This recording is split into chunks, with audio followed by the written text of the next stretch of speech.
You're listening to Wealthy-esque. We are a community of lawyers who believe that true wealth is having control of our time.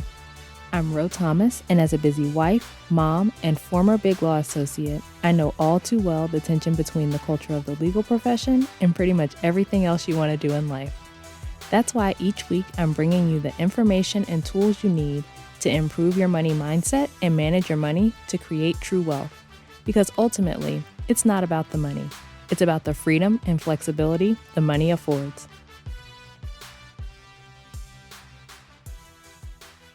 Hey friend, welcome back to the show.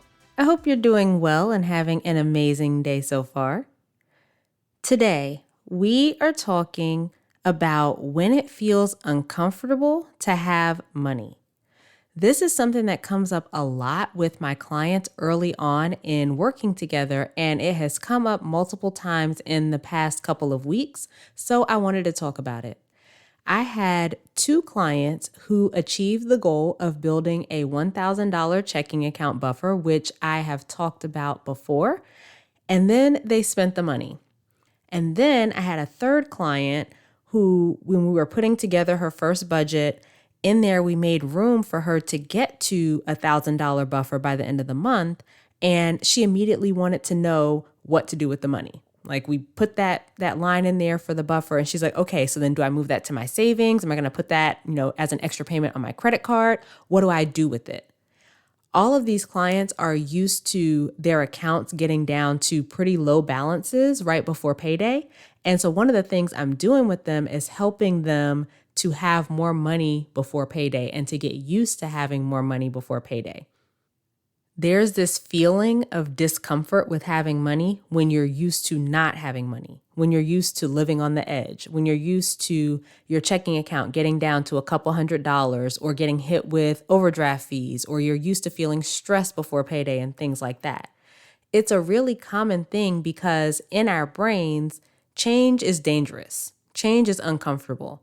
So when you're in that kind of situation where you're living on the edge, you're used to your account getting low, you're used to putting money in savings, having to move it back again, or having to put stuff on your credit card because you ran out of money, when you first start to change your situation and you start setting up your account in a way that you have more money, it feels uncomfortable because it's different. Our brains like for things to stay the same. Change feels dangerous. And so when we're talking about having money just sitting in your checking account so your account isn't getting even close to zero, which is what we're doing in all three of these situations, it's like, oh no. My account gets down to $200. Like, why is there $1,000 in here? I have to do something with this money. And that's where you get into trouble. And trouble is too strong a word. It's not trouble, but you start to take yourself off course because you're defaulting to your typical way of managing money. And it's a subconscious thing, but you literally sabotage yourself and your progress because you're not used to it and it feels uncomfortable. So then you tell yourself things like my clients did, like I have some quote unquote extra money so I can go shopping, or I can take this unplanned trip, or I can move this to savings, or I can make a payment on my credit card. My clients felt like they had to do something with the money because they're not used to their accounts being at this level. They're used to them being a lot lower. And the thing that I always have to teach them is that having the money sitting in the account has a purpose. The purpose is to keep your account from getting down to the level that you're used to, where you're super close to zero, or you're even overdrafting, or you're relying on credit cards and feeling stressed waiting for your next paycheck. Having that money there gives you a lot of peace. You don't have to worry about running out of money. You don't have to anxiously wait for your next paycheck. You can just live your life. But there's a mindset shift that you have to have where you get used to having that money there. I always tell my clients, you have money now.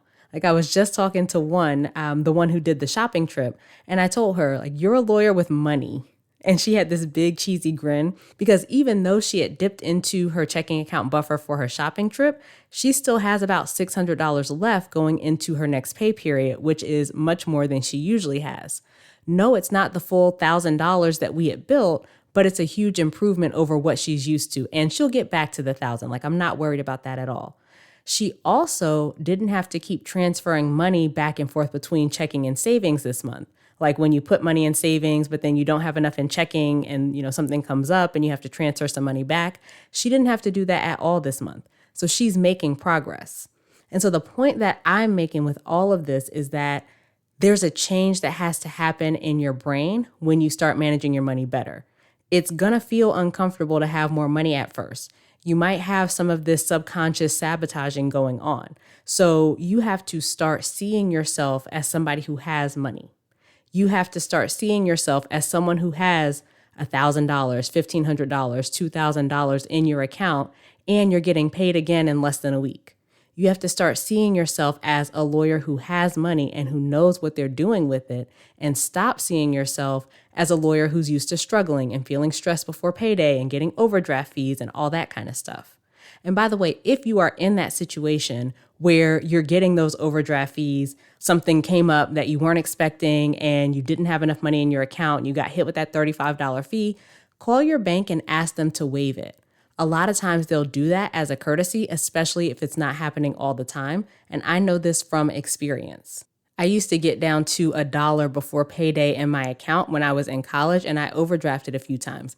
And I have to say, some of those were not my fault. It was the way the bank put the charges and deposits through. Like they would do it out of order where, let's say I was getting paid. So like I could see that the check was coming through, but it hadn't cleared yet. And then maybe I also bought some stuff that day. And though they would be in the temporary section of the app, like, when you log in, you can see the stuff that's italicized where it hasn't gone all the way through yet. So like I would have some of that stuff in there, and then they would put all the charges through. So I get hit with the overdraft fee and then put the deposit through. And I'm like, no, that's not the way that this happened. Like that is not the order these things showed up. The deposit was coming in first and then I made the charges. But anyway, there was a woman at the bank that I was using at the time who told me that they had a policy where they offered one courtesy overdraft fee waiver a month or something like that. So that's something that you can ask your bank about because I'm sure that multiple banks have that same kind of policy. Same thing with interest on your credit card. Like something that happens with my clients when they pay off their credit card is they'll still get an interest charge that month after for the interest that had accrued during the month before they paid it off. And so I always tell them, just call them, ask them to refund it, and they typically do. It doesn't hurt to ask. But all that is a little off topic. Don't be afraid to ask for refunds on your fees and that kind of thing. But we want you to not be in that situation in the first place. So getting back to what we were talking about, there is sometimes that feeling of discomfort when you're getting your finances in order initially. That is okay. It's completely normal. It's just a matter of practicing seeing yourself differently. So you're used to seeing yourself as a lawyer who struggles with money. You need to start seeing yourself as a lawyer who has money. You need to see yourself as the type of person who has $1,000 buffer in your account or who has savings, who doesn't spend every dollar just because it's there, who has money. And when you start seeing yourself differently, you start to feel differently about having money. So it stops feeling uncomfortable and it just becomes the norm for you. And as you see yourself differently and you get more comfortable with having money, you start making different decisions with your money and you start seeing the progress that you want to see. So that is it for this week's episode. I hope it was helpful for you as you start managing your money better. And if you haven't done so already, please take a second, subscribe to the podcast, leave a review. Both of those things help the show to grow so that more people can find it. And as always, I appreciate your support. As we close out, friend, I pray that you take the information you learn here, apply it in your life, and open up to the realization that wealth is available to you. As you do that consistently, week after week, you'll continue to take steps to regain control of your time, build wealth, and live the life of freedom and choice you deserve. Talk to you later.